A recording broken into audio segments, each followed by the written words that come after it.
This, my fellow notebook aficionados, is the Legion Go S, and it's Lenovo's newest addition to their handheld lineup. This puppy is special in more than one way because it's not only the first super portable gaming console to hit the market with AMD's 2nd-gen APUs, especially designed for this class of devices, but it's also the first one officially available with SteamOS. This one is the Windows version, which I'm personally very fine with since I prefer the flexibility of Microsoft's OS even in this form factor. However, I'm quite jealous of the color option for the Go S running Valve's operating system.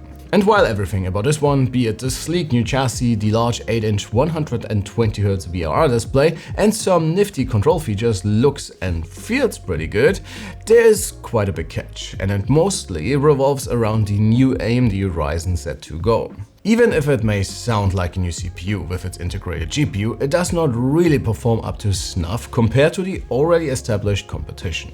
So it seems like Lenovo, and to that extent AMD, are targeting the OG in the form of the Steam Deck, which is still an amazing handheld despite its performance deficits compared to what is available on the Windows side of things. Still, it also has another huge benefit on its side, which is price. Unfortunately, this cannot be said about the Legion Go S, at least not in its Microsoft flavor. But as always, let's start at the beginning.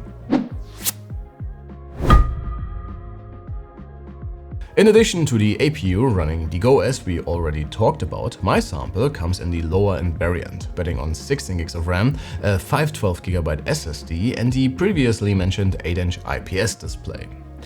It seems like this config is only available in Europe, along with a 32GB RAM and 1TB storage option, which is also a US Best Buy exclusive for now. The price for my sample is actually quite okay, even though it is quite close to the original Legion Go, which does offer better performance and some additional features and accessories. It's also quite a bit more than the Steam Deck OLED with a similar storage config. The 32GB variant is a very tough sell in my opinion, especially since the Z2 Go powering this one might be too much of a limitation right from the get-go before you run into any memory bottlenecks.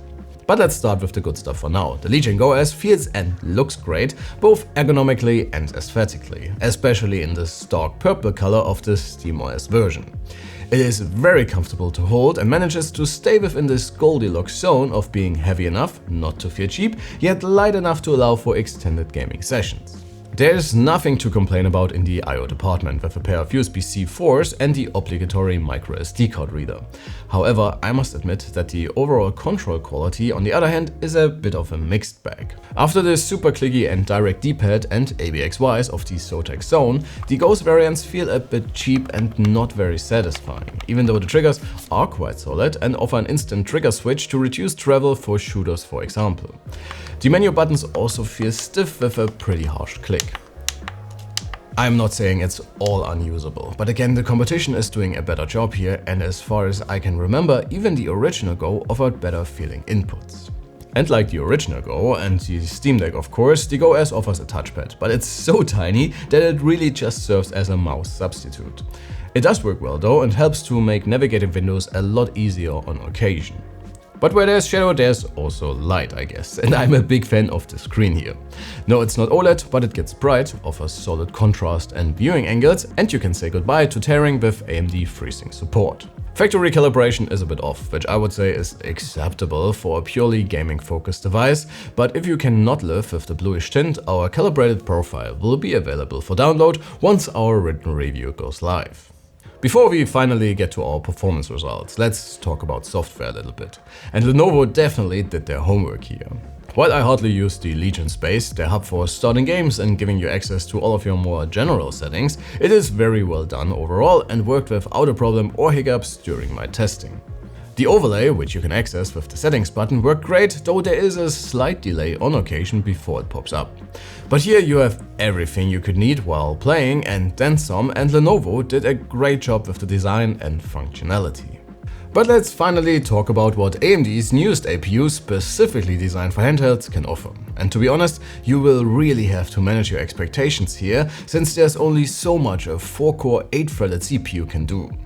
Even though the Z2Go's naming scheme would suggest it's a new CPU, the actual core architecture really is not. So compared to the competition in both single and multi-core loads, the new Lenovo handheld does not look great, even though it does manage to outperform the Steam Deck.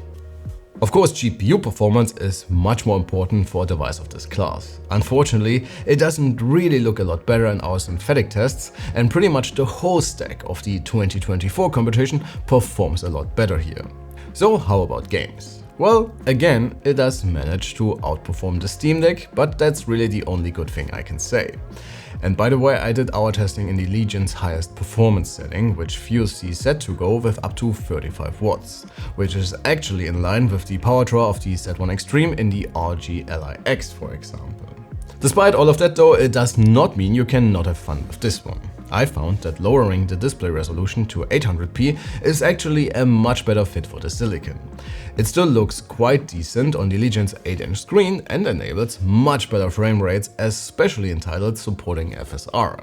I play a lot of Dragon Age the Whaleguard right now and wanted to try it on the handheld, but the initial shader compilation took ages thanks to the slower CPU, and while you can play the game in its lowest settings and with some upscaling, it's not really the smoothest experience and the visuals aren't amazing either.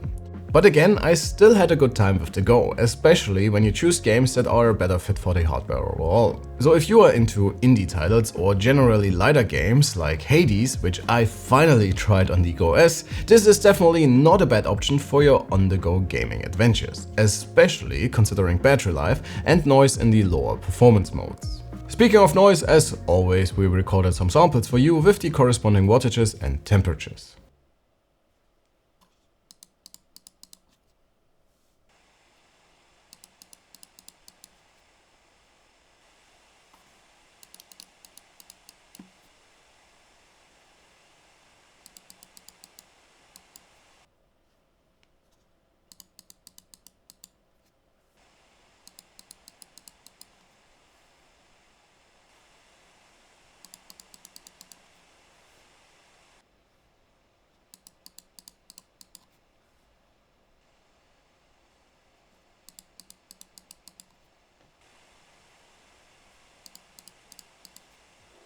Getting back to battery life, things depend a lot on the chosen performance profile. Your runtimes can range from not quite 2 hours in the performance mode to a pretty impressive almost 4 hours in the energy saving mode, which you can toggle with a single button in the Legion's overlay menu.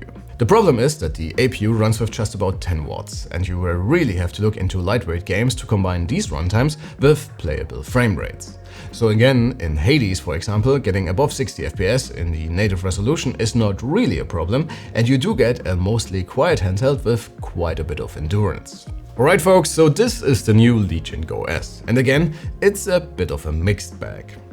I do not think it's a bad product per se, quite the contrary, since there's actually a lot of good stuff like the well-made and comfortably to hold chassis, dual USB-Cs, the display and even battery life, which is not too bad. But performance is a tough pill to swallow, and you might buy this one with higher expectations than the Z2Go can deliver. Ultimately, Lenovo should offer this one with a faster silicon option or adjust pricing. Especially the latter could turn the Go S from a so-so product to a great option if you aren't into AAA titles, but rather enjoy something more casual or generally easier to run games. But please folks, let me know what you think, sound off in the comments below. That should also be it from my end today. Make sure to hit that like and sub button on your way out. Thanks a ton for watching. You have been amazing as always, and I cannot wait to see you all in the next one. Take care.